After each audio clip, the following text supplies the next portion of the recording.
Assalamualaikum warahmatullahi wabarakatuh.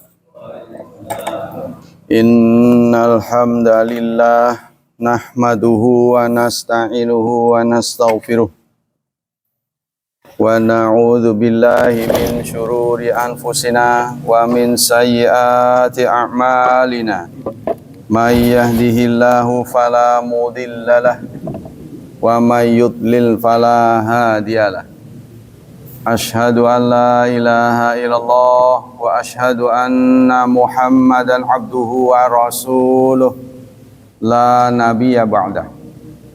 Allahumma salli wa sallim ala nabiyyina Muhammad sallallahu alaihi wasallam wa ala alihi wa sahbihi wa man sara ala nahjihi ila yaumiddin, amma ba'd.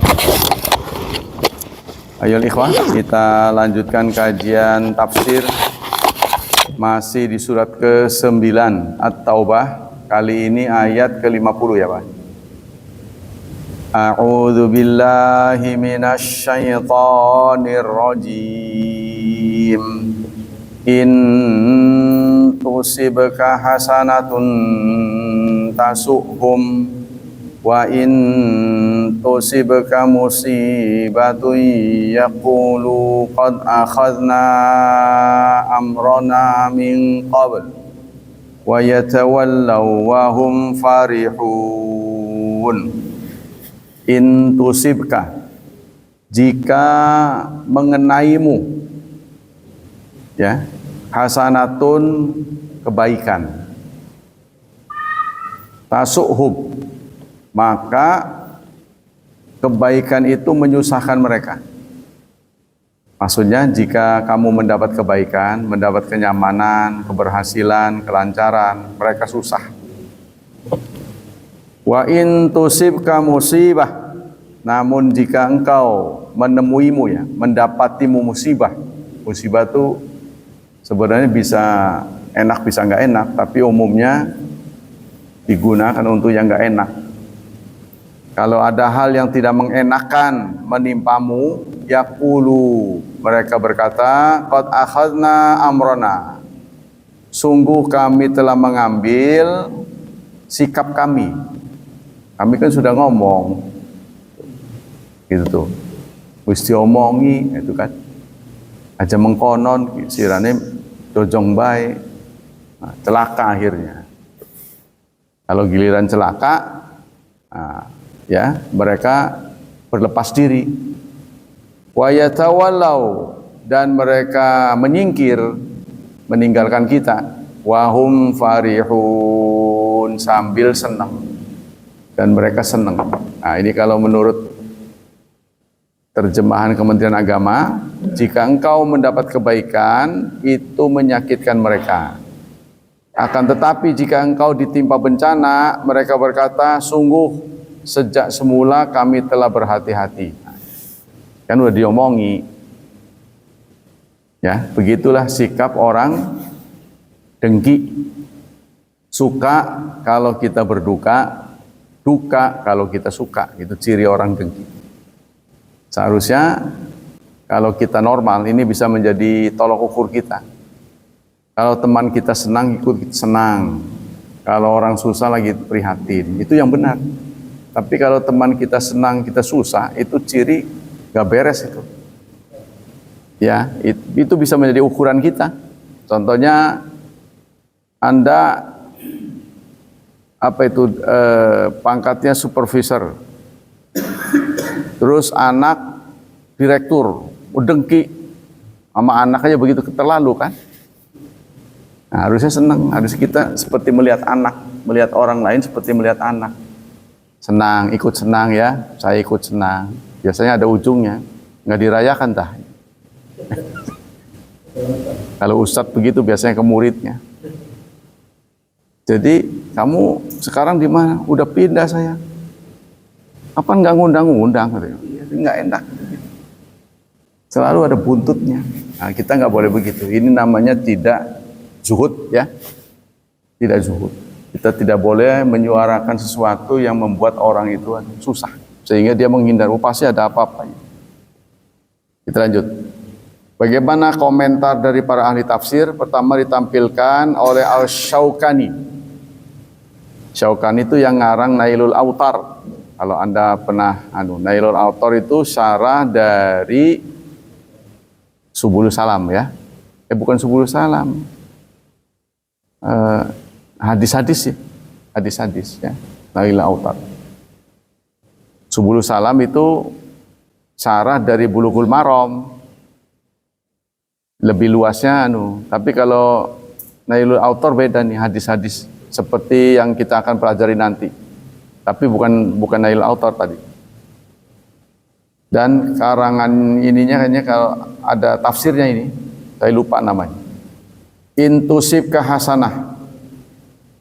Jika menimpamu kebaikan, hasanah itu lawan dari su ya.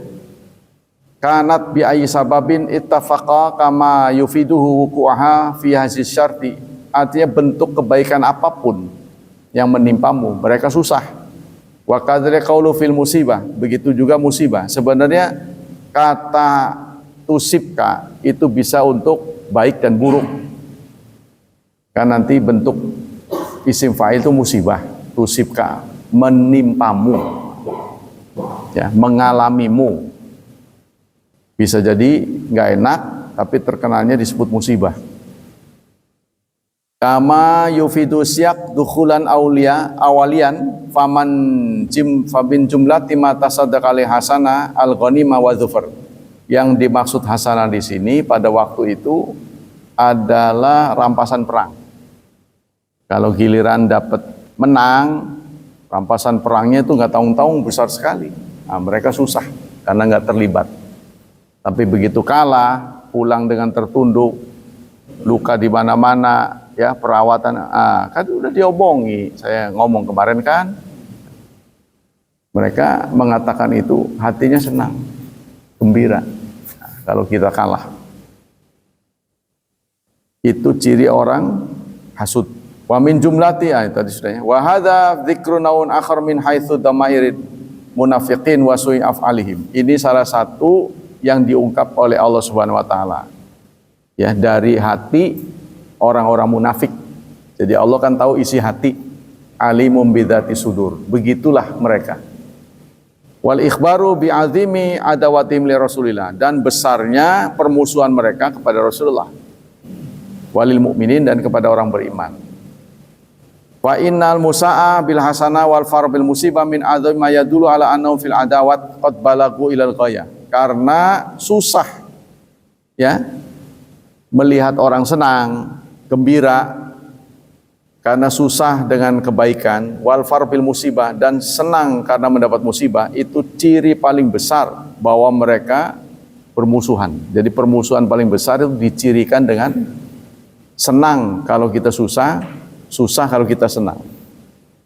Wa yatawallau wa raja'u ila ahli, mereka pulang, artinya yatawal itu pergi dari tengah-tengah kita ya, ngeloyong.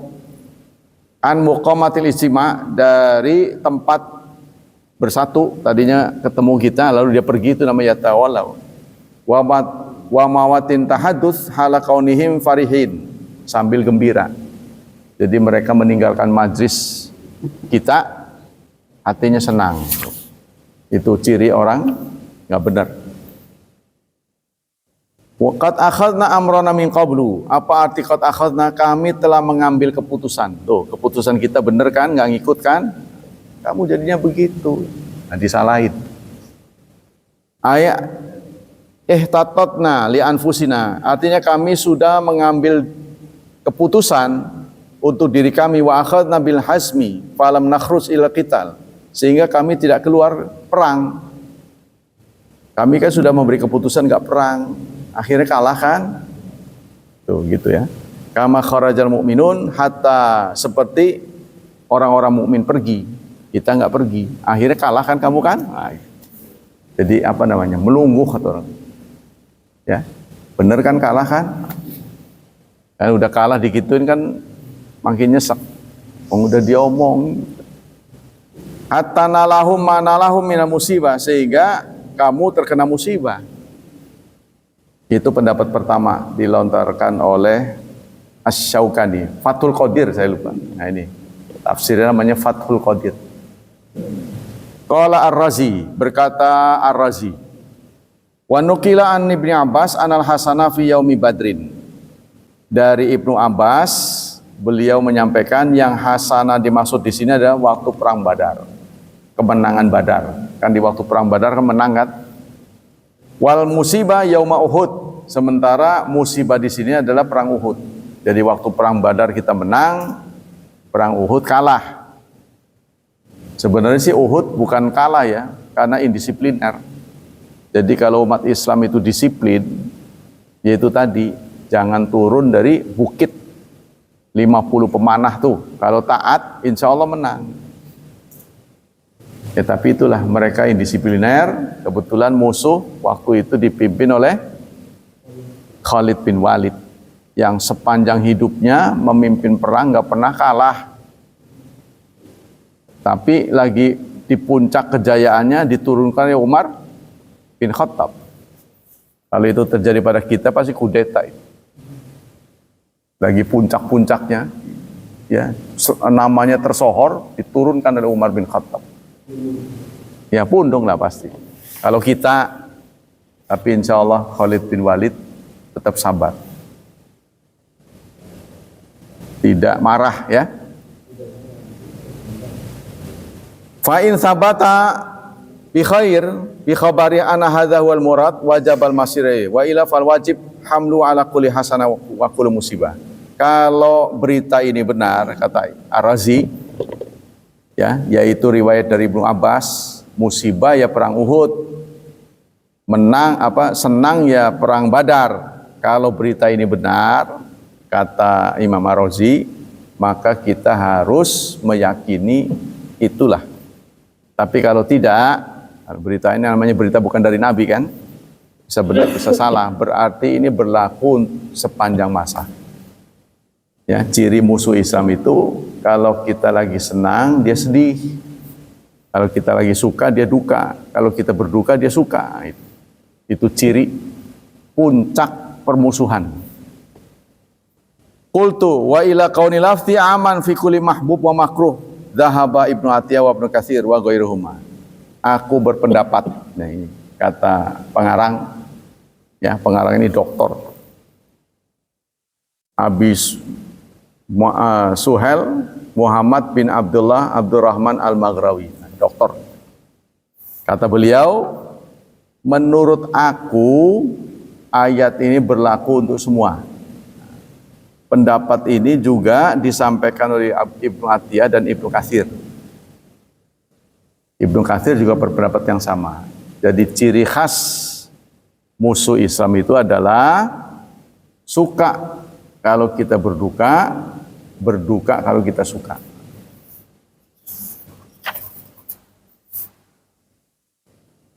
Ayat berikutnya. Qul la yusibana illa ma kataballahu lana huwa maulana. Katakan lan, tidak akan, yusibana menimpa kita, illa kecuali ma apa yang kataballah Allah catat, Allah tentukan untuk kami. Suka, tidak suka, suka dan derita, semuanya sudah takdir. Kami terima dengan lapang dada. Nah, begitulah sikap orang mukmin. Jadi nggak pernah kalah. Kalau menang, dapat ghanimah. Kalau kalah, syahid. Sama-sama. Ya, kalau menang, dunianya senang. Kalau syahid, akhiratnya senang. Jadi nggak pernah kalah kalau begitu. Ya, itulah sikap orang mukmin. Huwa maulana, dia adalah pemimpin bagi kami. Wa 'alallahi falyatawakkalul mu'minun, dan kepada Allah lah hendaknya orang-orang mukmin bertawakal. Kalau dalam terjemah Kementerian Agama, katakan tidak akan menimpa kami melainkan apa yang telah Allah tetapkan. Allah bagi kami ditetapkan Allah bagi kami. Dialah pelindung kami dan hanya kepada Allah orang-orang mukmin bertawakal. Pendapat pertama disampaikan oleh Ar-Razi. Beliau berkata, "Qul la yusibana illa ma kataballahu lana wa fi aqwal." Ada berbagai pendapat tentang musibah. Pertama, annal mana annahu la yusibani khair wala syarr. Makna pertama adalah mau baik, mau buruk, takut, ya, senang, syiddah, panik, atau dalam keadaan tenang, huwa muqaddar alaina. Semuanya sudah ditakdirkan oleh Allah. Jadi kita memang hidup ini dibuat dinamis. Nggak flat, hidup itu nggak flat. Kadang nyaman, kadang tidak nyaman, kadang sedih, kadang tertawa, begitu aja. Ya, kita mengikuti alur yang sudah ditentukan oleh Allah. Kalau kita memberontak, nah, kita melawan takdir. Inilah salah satu bentuk akidah, ya, akhlak kita kepada Allah itu dalam menghadapi qada wal qadar itu ada 3, ya. Pertama, terima, qabul semuanya, menerima semua. Yang kedua, tanfidz, menjalankan semua. Nah, dalam takdir, ya, kita menghadapi takdir. Takdir itu ada 2, ada yang mulaim, ada yang muklim. Ada yang nyenengin, ada yang nyusahin. Ada juga takdir yang nyenengin, seneng tapi dapat pahala. Contohnya apa? Menikah, ya, an-nikahu sunnati, nikah sunnahku. Walaupun gak disebut sunnahku juga kita tetap aja berangkat. Yang kedua, berbuka puasa. Nah, Rasulullah menyatakan la yazalu ala khair, tidak henti-hentinya manusia dalam kebaikan, ma'ajalu fitrah, sepanjang mereka menyegerakan berbuka. Karena kita lapar, dari pagi nggak makan, tentu dibolehkan berbuka pasti segera, nggak bisa disuruh. Ya, tapi ini untuk mengantisipasi kalau ada orang berpendapat menunda berbuka itu lebih berpahala. Khawatirnya begitu. Ada yang ekstrim, ya, siapa tahu di antara kita ada yang ekstrim karena udah benci pada diri sendiri, mengutuk diri sendiri, kelakuannya nggak benar terus, ceritanya mau tobat, jadi mau habis-habisan lah, menyiksa diri. Karena ada begitu kan? Di agama lain itu kan itu semua manusia begitu. Jadi merasa diri udah kotor, tidak mungkin bisa diterima oleh Allah kecuali disiksa aja. Maka itu diantisipasi. Dalam Islam itu adalah wasatiyah, menengah, tidak boleh ekstrim. Ya. Artinya menyiksa diri, mengeksplorasi diri untuk kegiatan ibadah. Tidak mau cari nafkah. Sehari-hari di masjid. Terus saja, itu tidak boleh. Begitu juga puasa, udah wayanya buka, enggak, tahan. Akhirnya sakit, cepet mati, gak apa-apa. Masuk surga, cepet. Ya, kan ada yang begitu juga kan? Penampilannya gembel, walaupun bajunya mampu beli, sengaja menggembelkan diri. Pilih kendaraan yang sering mogok, biar ganjarannya gede. Contohnya begitu. Nah, ini tidak benar. Ya, banyak ditampilkan oleh teman-teman kita yang lain. Kemana-mana lusuh pakaiannya, mencerminkan zuhud. Ada yang begitu, ya. Nah, ini kita kembali ke sini.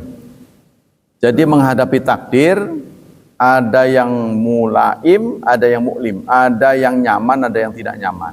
Menghadapi yang nyaman kita terima kasih, bersyukur. Menghadapi yang tidak nyaman, sabar. Sehingga dalam sebuah hadis Rasulullah bersabda, ajaban li amril mukmin. Orang mukmin itu ajaib. Ya, kedot. Tuh. Ya, itu apa itu disebutnya itu? tulangnya besi, otot kawat, ya kan? Mukanya membeling. Lagi senang, tuh. Lagi senang dia bersyukur. Lagi gak senang bersabar. Lah ganjaran terus kalau begitu, Pak. Karena hidup kan nggak bebas dari senang dan tidak senang, ya kan? Kalau dikasih senang dia bersyukur, dikasih nggak senang dia bersabar. Kan ganjaran ngalir terus itu, nggak ada liburnya. Maka ajaib orang mukmin itu. Jadi kalau bahasa Haji Omah Irama, terlalu kalau sampai nggak masuk surga. Terlalu gitu. Kalau sampai nggak masuk surga keterlaluan. Yang kedua, ya kata Ar-Razi, fi tafsir hadil ayat ayyakul mana la yusibana ila ma kataballah fi akibati amrina.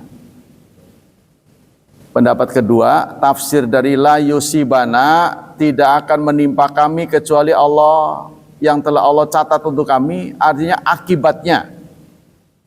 Akibat yang diderita oleh orang mukmin pasti kemenangan. Ya, berakhir dengan kemenangan walaupun terlihat secara duniawinya kalah.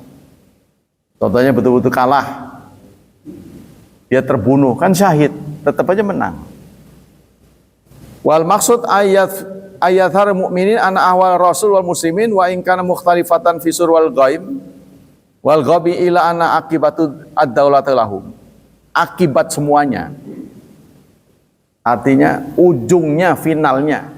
Apa yang dilakukan oleh Rasulullah mungkin pada waktu itu menimbulkan banyak buruk sangka. Contohnya kalau kita diselipin ya menjadi sahabat Rasulullah, pasti kita buruk sangka. Karena antara kenyataan dan pernyataan itu jauh sekali. Cita-citanya apa sih sebenarnya sampean ini? Mau menjadi agama dunia? Yang benar, kan gitu kan? Sahabat-sahabatnya kere kebanyakan, dikepinggirkan. Karena orang Arab itu kan suku yang dianggapnya suku budak kan. Apa ia bisa menguasai dunia? Nggak kebayang gitu loh. Tapi Rasulullah terus. Nah, akhirnya kita lihat sekarang, ya. Artinya jumlah umat Islam terus merangkak naik terus. Walaupun musuh-musuhnya terus saja mengganggu ini, mengganggu itu, naik terus tuh. Nggak bisa dihambat. Illa anna fil ghaya ad-daulatu lahum. Pada akhirnya kedaulatan ada di tangan umat Islam. Walaupun kita sekarang masih sedih ya. Masih sedih.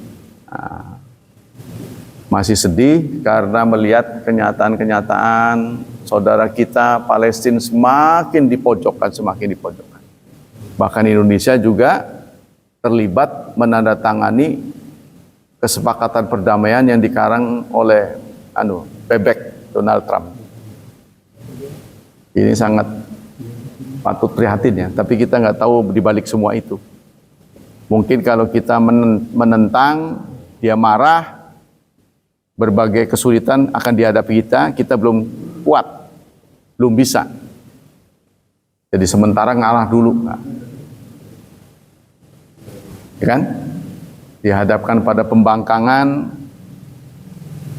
kabinetnya sudah mulai 1-2 membangkang kan? Malah disuruh malah mau jadi petani lah, gimana itu? Ya kan?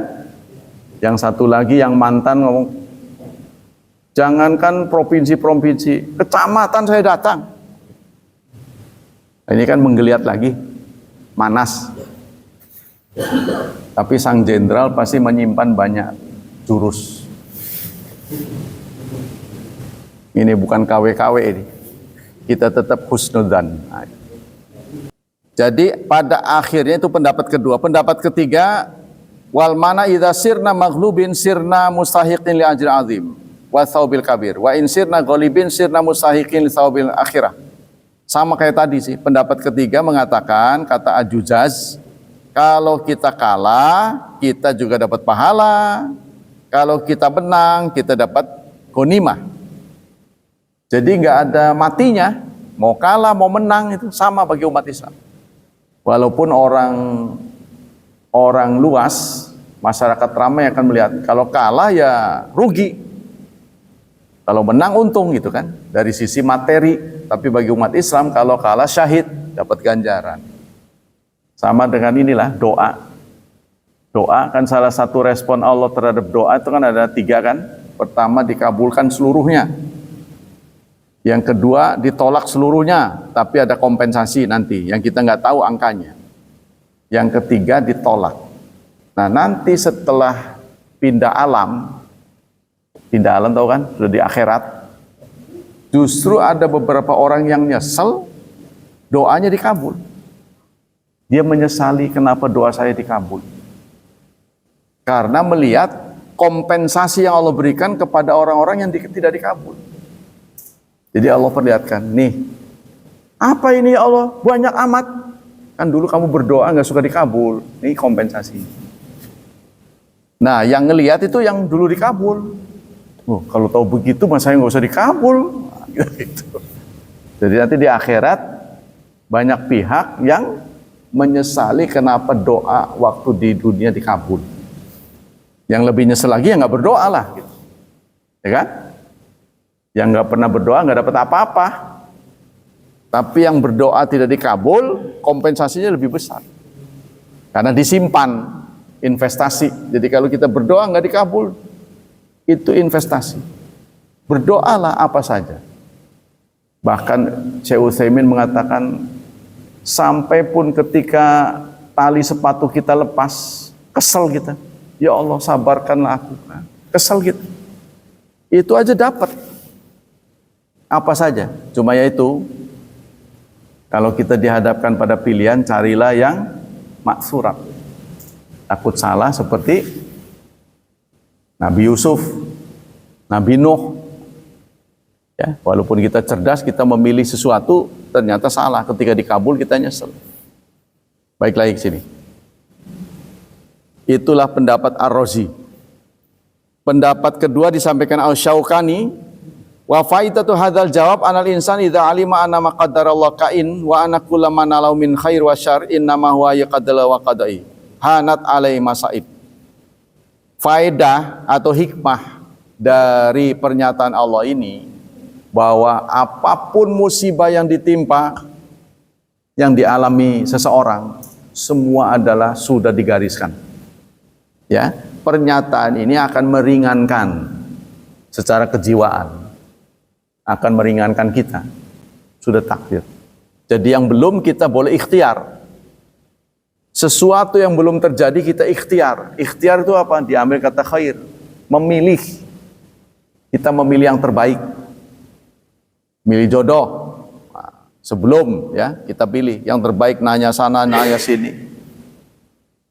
Sudah akad, ketemunya nggak sesuai dengan ekspektasi, ya tak, qadar. Sudah qadarullah. Kita pelihara. Ya siapa tahu di bawah pemeliharaan kita jadi bagus, dipoles.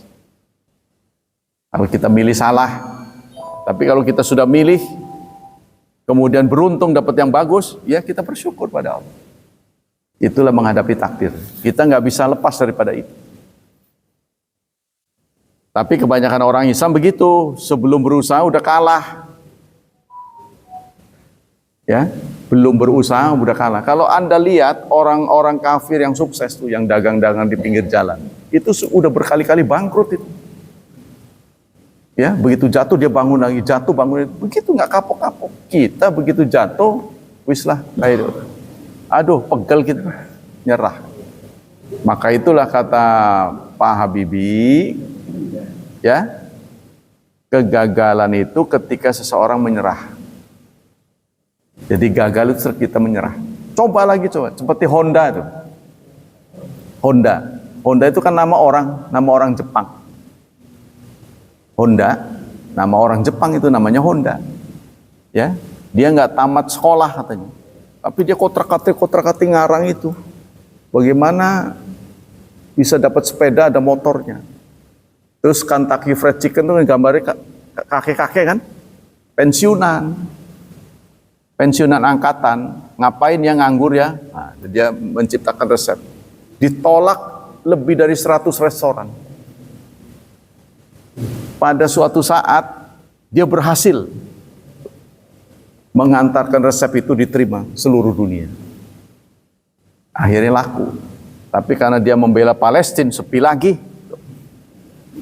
Kan Kentucky sepi itu. Ya kan? Orang Islam menciptakan merek yang sama, yang mirip-mirip, tapi rasanya sama, mereknya berbeda. Al-Baik. Al-Baik. Iya. Ya itu gara-gara dia membela Palestina, sekarang di berbagai counternya mengalami kerugian yang besar. Jangan main-main orang Islam kalau bersatu, wow, kekuatannya sangat luar biasa. Cuma kita nggak bersatu aja penyebabnya. Kan Rasulullah pernah minta ini, 3 ditolak 1 kan, dikabulkan 2. 1, umat Islam jangan sampai habis, berhasil.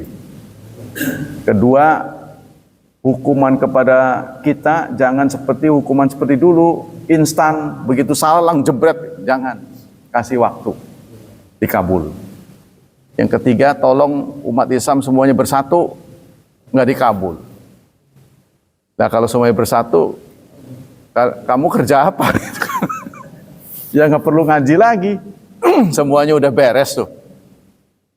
Kan ngaji ini karena Anda nggak bersatu, ya. Ada yang pasang tenda tuh untuk nisfu Sya'ban. Udah diomongi, sedekah silahkan, dewek-dewek baik. Doa tersembunyi, nggak usah keras-keras, ngapain itu? Karena orang Islam nggak punya media, di rumahnya nggak didengar orang. Ketika kita sudah pensiun kan orang nggak melihat kita, jadi kita ingin eksistensi. Itu kenapa nyanyi-nyanyi? Karena di rumahnya nggak ada karaokean. Jadi speaker masjid, sholat tuh enak-enakan. Orang sakit gigi sih terganggu segala, diomongi susah. Itu. Nah kalau kita tidak toleransi, maka terjadilah pertengkaran. Pertengkaran kalau melakukan kekerasan, aparat akan turun. Saya sudah diamanati suruh menenangkan. Padahal saya juga begitu. Jadi tahapannya begitu saudara. Kenapa terjadi terorisme? Karena kekesalan. Kenapa tadi kesel? Karena berbeda. Itu loh urut-urutannya. Anda pikir baik-baik. Kenapa terjadi berbeda? Karena ada akal. Ya kan? Ini urut-urutannya tuh. Jadi awalnya itu Allah berikan akal. Nah setelah akal kamu lihat berbeda tuh. Oh iya berbeda. Setelah berbeda dia ingin menyatukan orang. Gak berhasil, kesel. Serang sama dia tuh. Nah itu. Jadi urut-urutan terorisme begitu. Jadi kita harus toleransi, ngelus dada. Ya Allah, udah diomongin susah banget. Nah, kesabaran Anda itu mendapat pahala. Kita omongi pelan-pelan. Di Indonesia ini berbeda dengan Arab Saudi. Arab Saudi itu memasukkan ajaran Islam dengan agitasi, dengan kekerasan, senjata. Kita nggak bisa. Kita harus dilus gitu. Dengan kultur, dengan budaya. Wisi aja mengkonon maning. Gitu. Sana kan nyerang. Aja diturut kon mah. Wahabi. Oh, udah habis. Pokoknya kalau beda Wahabi. Sana tuh begitu. Itu menjadi rumus mereka. Untuk dikotakkan. Gitu. Diomongi susah ini. Orang berbeda dengan saya. Wahabi. Ayo udah. Kalau sudah Wahabi orang dengar. Semua rumus, semua dalil tolak. Kalau udah begitu. Nah, ya kan kita pada nggak pernah kenal dengan Wahabi, nggak pernah kenal. Pokoknya dalil. Kenapa dalil? Karena urusan akhirat tidak bisa diakses oleh akal. Itu persoalannya. Anda ngarang begini, apa ya benar? Bagaimana kita bisa tahu maunya Allah begitu dari siapa Anda? Kan kalau Rasul kan gampang ditanya, apa benar? Oh iya benar, enak itu. Sekarang kan Rasul tiada. Maka satu-satunya pegangan kita dalil. Tapi orang sana nggak mau ngerti. Ya sudahlah kalau begitu, jalan terbaik adalah toleransi. Ya. Silahkan Anda dengan kelakuan Anda, yang penting kita terikat oleh undang-undang. Gitu. Yang menyatukan kita kan undang-undang, jangan saling serang. Anda begitu, kita begitu. Demikianlah tafsir. Kita lanjutkan dengan hadis bahwa dengki itu, bibit dengki itu dialami oleh semua orang, termasuk kita. Seperti sahabat pernah ditanya, sahabat yang loman, sering infak, sering membantu orang, ditanya, apakah Anda nggak ada rasa sayang itu? Sayang ke uang itu? Sayang kami itu, tapi kita lawan. Sama dengan itu. Orang-orang yang berhasil terhindar dari dengki, sama ada perlawanan. Ya, contohnya kemiskinan lah. Kebanyakan ketidakmampuan. Dengki itu timbul dari ketidakmampuan kan? Ketidakberdayaan. Nah, ketidakberdayaan di berbagai tempat itu pemicunya dua. Pertama, kultural dan struktural. Kultural memang wataknya, males. Suruh belajar, nggak mau belajar, itu udah kultur. Tabiat, susah diomong itu. Tapi yang banyak terjadi adalah struktural. Dibuat. Ya, jadi orang kaya membuat sekolah-sekolah, pembelajaran-pembelajaran yang tidak mungkin dimasuki orang miskin. Sebab kalau orang miskin nanti kaya, jumlah orang kaya banyak, dia susah nantinya. Dia mau menjalankan hidupnya susah nantinya. Mau nyuruh, gak ada tukang sampah, apalagi tukang sedot tinja. Kan udah kaya semua. Waduh, nanti kalau penuh siapa yang nyedot? Gak ada. Maka dipeliharalah kemiskinan supaya ini hidup mereka nyaman. Nah, orang miskin kan hanya patokannya hanya melihat orang itu sepertinya kerjanya sepele ya, kenapa ini kebeli itu kebeli ya, saya kok perasaan susah banget. Nah, timbul dengki. Apalagi rumah kita di depan, Pak Bambang lewat, wih kulkas, mobilnya dilihat, rumah Bambang, motor balap, mahal itu. Seret lewat rumah kita. Mana turunnya? Bambang lagi. Kok bisa kaya ya? Ini hati kita. Kok bisa ya? Setan masuk. Apa nuyul apa ya? Nuyul kayaknya itu. Itu buruk sangka ini. Hati kita tuh. Timbul pasti begitu. Itu manusiawi. Nah, tapi orang beriman, ya kalau dia senang, ya kita ikut senang. Nah, sebegitu. Kenapa kita harus dengki? Dia kalau susah senang apa ngeberatin kita? Kan enggak. Tidak mengganggu kita. Kalau dia susah nanti ngemis ke saya repot. Dia senang, harusnya saya senang. Harusnya begitu. Kita tuh menimpali begitu. Nah ini, jadi kajian-kajian ini terus fadzakir. Karena sifat asli manusia itu kan mudah lupa, gampang tergoda. Kenapa kita harus ngaji terus? Karena kita tipe orang yang mudah lupa, gampang tergoda. Nah, karena itu fadzakir, ingatkan, fa inna dzikra tanfa'ul mu'minin. Karena peringatan itu akan bermanfaat buat orang mukmin. Terus kita rajin ngaji nih. Ketika ada bel contohnya, dapat cuan, Kang tahu kata orang tuh, rezeki nomplok, pasti berubah sikap kita. Ya, dalam perjalanan ke masjid, Pak, ini gimana nih kita dapat kiriman hadiah banyak nih, bisa nggak jadi ke masjid itu? Tapi kalau teguh nanti dulu, saya mau ngurus akhirat dulu, itu yang benar. Tapi kita nggak bisa begitu, namanya manusia tergoda. Balik arah. Dari siapa nggak ditanya dulu? Ya justru nggak ada yang bisa nanya, pulang akhirnya. Kita tuh begitu. Ya, jadi itu manusiawi lah. Nah, tugas kita itu adalah menekan. Rasulullah menunjuk ada dua hasud yang dibenarkan, hanya dua saja. La hasad illa fitnain, tidak ada hasud kecuali dua hal. Ditujukan kepada satu orang yang kaya, dua-duanya kaya. Pertama kaya ilmu, ya, yang kamu boleh dengki kepada orang yang kaya ilmu. Orang yang kaya ilmu namanya kan ilmuwan, ya kan, ilmuwan. Dengan ilmunya dia membagikan orang, dibagi kajian contohnya. Yang kedua hartawan. Orang yang berharta, dengan hartanya dia menyokong kebaikan. Itu yang patut kita dengkiin. Tapi dengki yang positif itu bukan dengki, namanya idola. Ghibthah, berubah bukan hasud. Tapi dalam hadis, dalam redaksi hadis tetap hasud. Oleh ulama disebut ghibthah, namanya mengidolakan. Kok bisa ya? Ya, kita tanya, kok Bapak bisa begitu? Dia kasih tahu, kita turuti, itu enggak dengki. Bukan negatif, positif. Jadi kita mempelajari orang-orang sukses, kita mendengar keluhan orang-orang gagal. Jangan sampai kita gagal. Nah, sukses kita pelajari, bisa sukses. Itu.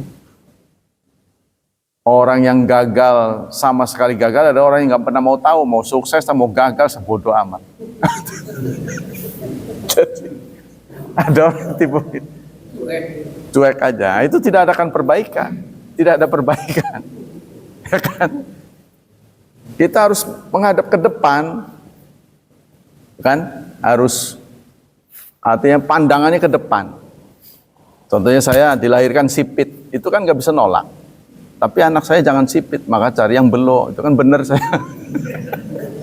Ya kan? Saya kan sudah memperbaiki keturunan. Itu saya ajarkan pada murid saya, kalau kamu kurus cari yang gemuk, kalau kamu tinggi cari yang pendek. Kalau ketinggian kan susah, nanti naik beca begini.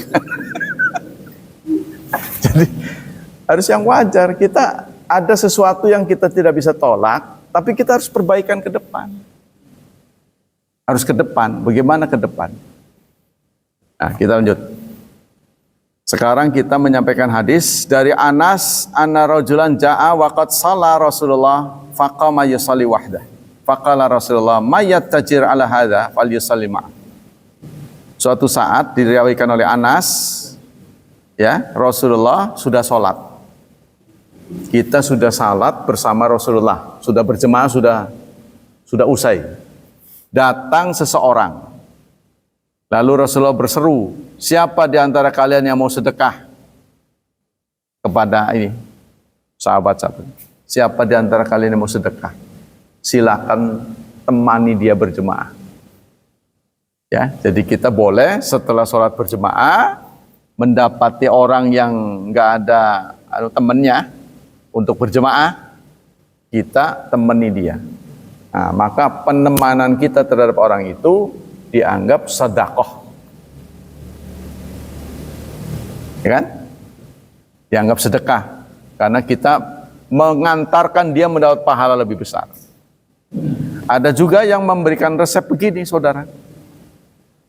Kita setiap sholat berjemaah kita langsung ke masjid. Sementara istri kita nggak punya nilai berjemaah, dia sendiri aja tuh. Bagi yang sendiri, kayak saya ya.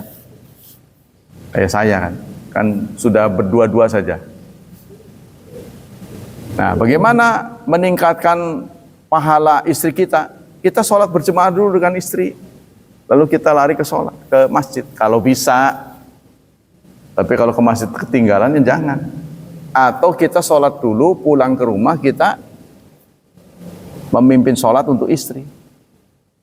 Itu sedekah kita. Kan dia jadi berjemaah. Bayangkannya sendiri satu sholat berjemaah 25 kan dari sisi nilai kan adoh kan. Ya, jadi kita bersedekah meningkatkan pahala sholat istri. Kita udah berjemaah, istri sendiri udah gitu. Kan bagusnya dia di rumah. Nah, tapi bagus sih bagus, nilainya nggak bagus nilainya. Nah, itu caranya begitu. Itu nilai sedekah tapi bukan wajib. Nah, itulah inspirasi dari hadis ini. Selanjutnya, wa bihadza qala jama'atu minas sahabat minhum Ibnu Mas'ud wa jama'atu minat tabi'in wa ghairihim wa huwa madzhabul Imam Ahmad bi anna la yaqra i'adatul jamaah fil masjid idza shalla imamul hayy wa hadara jama'atun ukhra.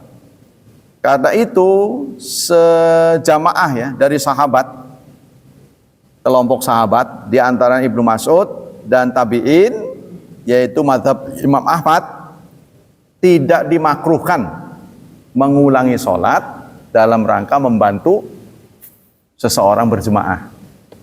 Ya, kita sudah sholat, sudah sholat reguler, ada orang masuk, nggak ada temennya, ya tak temen yuk, kita sholat lagi.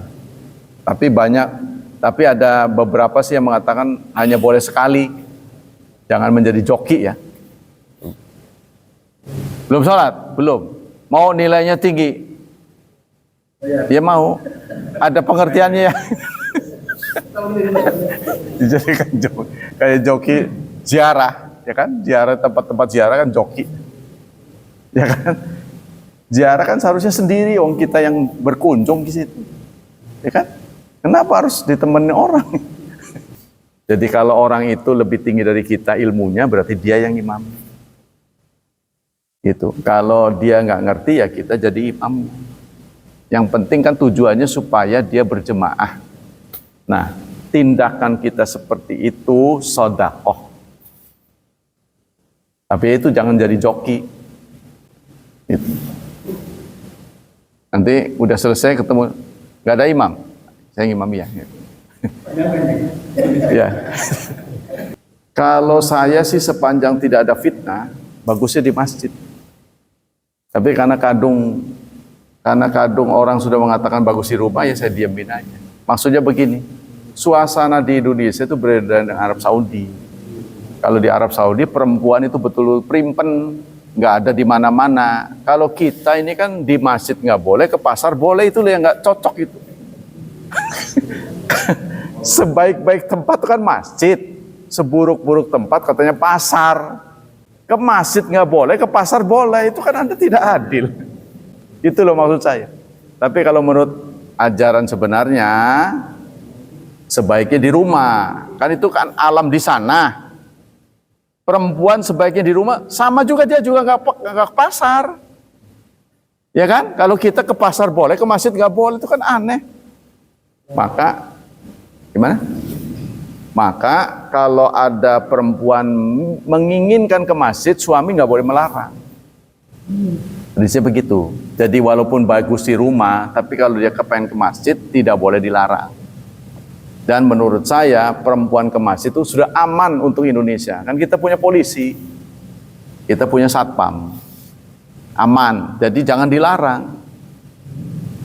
Supaya dia menikmati. Bahkan Jumatan pun disuruh mendengarkan khutbah. Walaupun dia nggak wajib kan, nah, dia jadi ini kontroversi sehingga ada dua pendapat. Sebagian orang mengatakan sholat apa yang dilakukan saat Jumat, Jumatan apa zuhur? Sebab ada tokoh Indonesia namanya Hasbi As-Siddiqi, orang Aceh, itu menjadi guru besar IAIN. Ya perempuan tetap Jumatan. Nah di rumah gimana? Ya tetap Jumatan karena waktu Jumat ya Jumat. Padahal dalam ajaran manhaj salaf, kalau kita gagal Jumat, zuhur. Walaupun laki-laki sekalipun ya, kalau gagal Jumat, contohnya kita dihadang kemacetan, ya naudzubillah lah, gitu, kemacetan jalan, padahal kita nggak pergi itu, cuma dari Kerangkot ke sini, tapi macet. Contohnya kan. Jadi praktis nggak bisa ke masjid, berarti gagal Jumat. Apa yang Anda lakukan? Zuhur. Itu. Nah, lain lagi di pabrik, saya pernah ditanya, mesin nggak bisa ditinggalkan oleh manusia. Gitu maksudnya, kalau waktu Jumatan nggak boleh sama sekali, nggak ada orang. Terus gimana yang nunggu mesin ini? Kan dia wajib Jumatan juga. Ada yang bilang, Ustadz boleh nggak dibagi dua? Menurut saya boleh, 2 kloter. Jadi Jumat kedua nanti jam 1 contohnya. Tapi memang belum pernah dilakukan sih.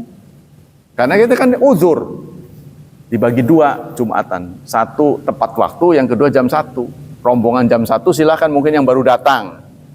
Ya kalau kita dihadapkan pada kesulitan, maksudnya shiftnya itu pas jam 12:30 contohnya kan susah itu.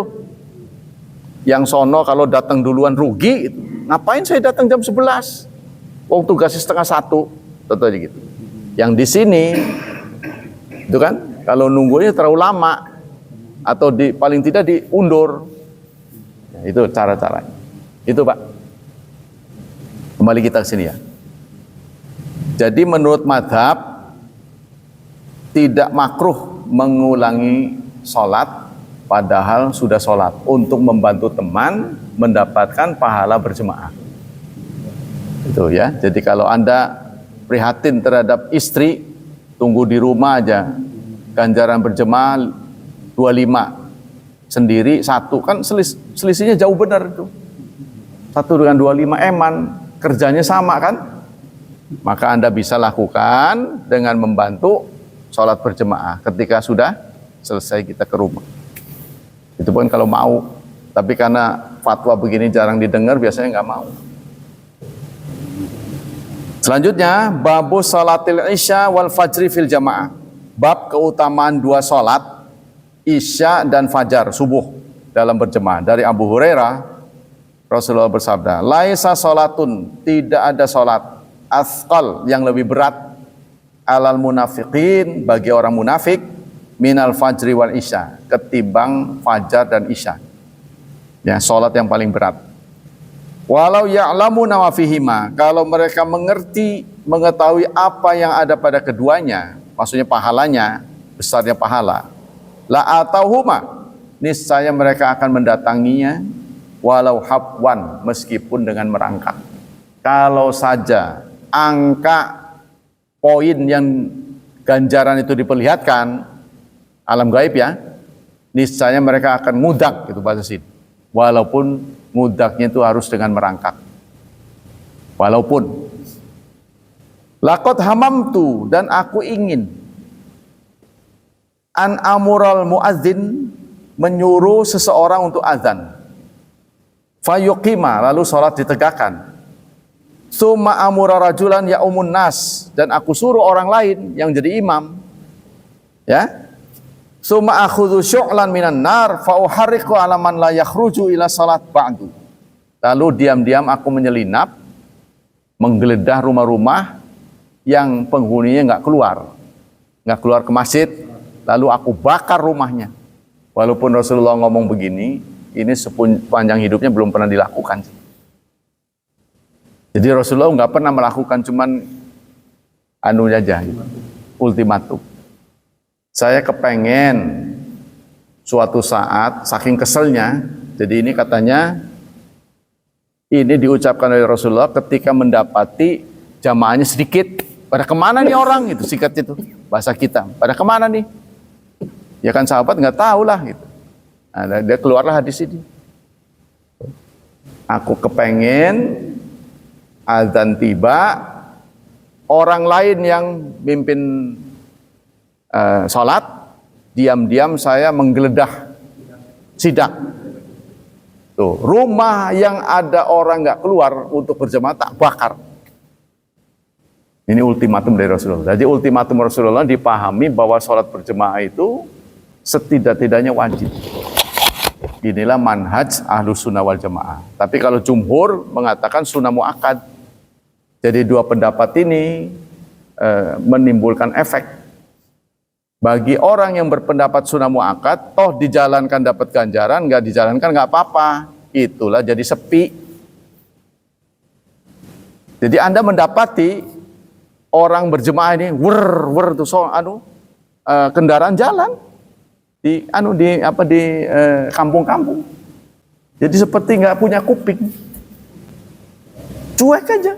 Ada orang berjemaah nggak ngaruh. Kalau di sini kan sempat hening kan?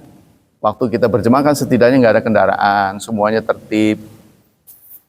Karena mereka melihat itu. Jadi saat ini menurut saya, gitu, ya, terserah menurut Anda, sholat berjemaah itu hanya rajin diikuti orang yang bermanhaj salafus salih, yang beranggapan tanpa uzur kita tidak boleh meninggalkan sholat berjemaah. Yang saya lihat begitu, yang nggak tahu Anda. Nah, itulah hadirin. Ya, pemantiknya itu ya, motivasinya itu. Anda bisa pikirkan apakah ini masuk sunnah muakkad, apa fardu? Ya Anda lihat aja momen yang dijalankan oleh Rasulullah. Contohnya waktu perang beliau tetap berjemaah. Kemudian ini tadi ancaman-ancaman dari Rasulullah. Kepengen tak bakar tuh orang-orang yang nggak berangkat. Marahnya Rasulullah. Nah, ini menandakan menurut saya yang benar ya itu tadi. Begitu saya sampaikan di sebuah masjid yang menganggap sunnah muakkad, Udah sih Pak, sunah muakat aja sih. Saya jadi di request. Saya kan menyampaikan dua pendapat. Terus sih ngomongnya jangan fardu katanya. Mungkin dia ngeri kali ya. Dia dengar, oh ini kayak apa kebenaran nggak bisa disumput-sumputin gimana sih? Ya, demikianlah hadirin hafizani hafizakumullah kajian pada pagi ini. Semoga Allah Subhanahu wa taala melimpahkan pahala yang berlipat ganda untuk kita. Semoga Allah tetap menjaga dan melindungi kita dari wabah dan fitnah, dari syubhat dan syahwat. Dan semoga Allah takdirkan anak kita dimudahkan hidupnya, diberkahi, serta menjadi hamba-hamba Allah yang saleh dan salihat. Subhanakallah wa bihamdika asyhadu an la ilaha illa anta astaghfiruka wa atubu ilaik. Wassalamualaikum warahmatullahi wabarakatuh.